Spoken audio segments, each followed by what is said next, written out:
রাজনীতির মাঠে হিন্দু সম্প্রদায় কি কেবলই ভোট ব্যাংক নাকি রাজনৈতিক কৌশলের নতুন দাবার গুটি? সম্প্রতি দেশের রাজনীতিতে ধর্মীয় স্বল্পসংখ্যাগুলির অবস্থান নিয়ে তৈরি হয়েছে চরম স্ববিরোধিতা। একদিকে বিএনপির শীর্ষ নেতৃত্ব অসাম্প্রদায়িক বাংলাদেশের ডাক দিচ্ছেন, দলে ভিড়ছেন শত শত হিন্দু ধর্মাবলম্বী। অন্যদিকে দলটিরই সাবেক এক এমপির সাম্প্রদায়িক বক্তব্যে তোলপাড় সৃষ্টি হয়েছে সারা দেশে। এর মধ্যেই জামায়াতে ইসলামীও দিচ্ছে সহাবস্থানের বার্তা, কিন্তু মাঠ পর্যায়ে গুজব আর হুমকির অভিযোগও কম নয়। বিস্তারিত দেখুন প্রান্ত রয়ের রিপোর্টে। দৃশ্যটি গত ২১ নভেম্বরের। কিশোরগঞ্জের বড়ভিটা ইউনিয়নে আনুষ্ঠানিকভাবে বিএনপিতে যোগ দেন প্রায় ৬ শতাধিক হিন্দু ধর্মাবলম্বী। বিএনপির শীর্ষ নেতৃত্ব, বিশেষ করে ভারপ্রাপ্ত চেয়ারম্যান তারেক রহমান বারবার উচ্চারণ করছেন ধর্ম যার যার, রাষ্ট্র সবার। তাদের লক্ষ্য হিন্দু সম্প্রদায়কে সমান নাগরিক মর্যাদায় আশ্বস্ত করা। কিন্তু এই আশ্বাসের ঠিক উল্টো পিঠে দেখা গেল ভিন্ন এক চিত্র। সম্প্রতি এক সমাবেশে বিএনপির সাবেক সংসদ সদস্য ও প্রার্থী হারুনুর রশিদ হিন্দুদের পূজাকে আখ্যায়িত করেছেন শয়তানের ইবাদত হিসেবে। তার এই মন্তব্যে মুহূর্তেই ক্ষোভের আগুন ছড়িয়ে পড়ে সনাতন ধর্মাবলম্বীদের মাঝে।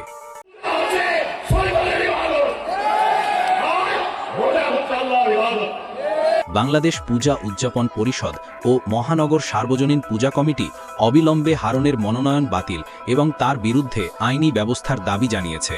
ঢাকা সহ দেশের বিভিন্ন স্থানে হয়েছে মানববন্ধন ও বিক্ষোভ।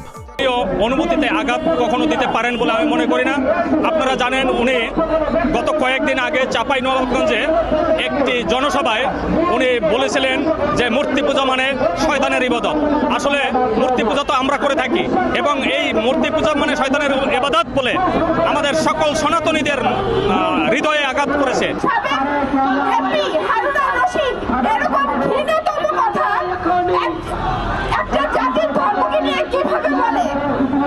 রাজনীতির আরেক মেরুতে থাকা জামায়াতে ইসলামীও হাঁটছে সম্প্রীতির পথে। শারদীয় দুর্গাপূজায় হিন্দু সম্প্রদায়কে শুভেচ্ছা জানিয়ে শান্তিপূর্ণ উৎসবের আহ্বান জানিয়েছিলেন জামায়াতের আমির ডাক্তার শফিকুর রহমান। দল মত ধর্ম ভিন্ন থাকবে, কিন্তু জাতীয় স্বার্থের ব্যাপারে আমরা সবাই আপোষহীন। এই জায়গায় আমরা কারোর সাথে আপোষ করব না। এর উদাহরণ দুনিয়ায় ভুরি ভুরি আছে। ইনশাআল্লাহ আমরাও পারব। তবে রাজনৈতিক দলগুলোর এই অফিসিয়াল শুভেচ্ছা আর মাঠের বাস্তবতায় ফারাক দেখছেন সংখ্যালঘু নেতারা। সম্প্রতি ইসকন ও বিভিন্ন ধর্মীয় প্রতিষ্ঠান নিয়ে সামাজিক যোগাযোগ মাধ্যমে গুজব, অপপ্রচার এবং হুমকির অভিযোগ এনেছে হিন্দু সংগঠনগুলো। গেল ৩ নভেম্বর এক সংবাদ সম্মেলনে হিন্দু নেতারা অভিযোগ করেন, পরিকল্পিত গুজব ও ভীতি প্রদর্শন সম্প্রদায়কে অস্থির করে তুলছে। তাদের দাবি, রাজনৈতিক দলগুলোর শীর্ষ পর্যায় থেকে আসা মিষ্টি কথায় চিড়ে ভিজবে না।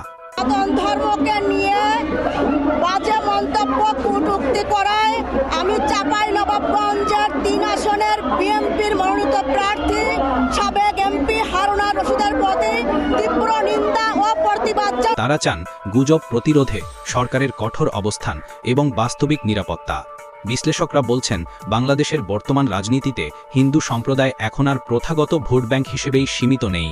কখনো তাদের কাছে টানা হচ্ছে রাজনৈতিক প্রয়োজনে, আবার কখনো তাদের ধর্মীয় বিশ্বাসকে বানানো হচ্ছে বিতর্কের হাতিয়ার। এই দ্বিমুখী আচরণের অবসান ঘটিয়ে দলগুলোর কাছে এখন কেবল প্রতিশ্রুতি নয়, বাস্তব দায়বদ্ধতা ও সহাবস্থানের প্রমাণ চাইছে দেশের ধর্মীয় সংখ্যালঘুরা। প্রান্তরয়, হিন্দু নিউজ, ঢাকা। আমরা গিয়েছি, সবাই মিলে আমরা এগুলা পাহারা দিয়েছি। একটা নতুন ইতিহাস সৃষ্টি হয়েছে বাংলাদেশে। আমরা সারা দেশে আমাদের কর্মীদেরকে বলেছি যে মুমিনরা ঐক্যবদ্ধ হয়ে আজকে সবার ধর্মীয় প্রতিষ্ঠান পাহারা দেবে।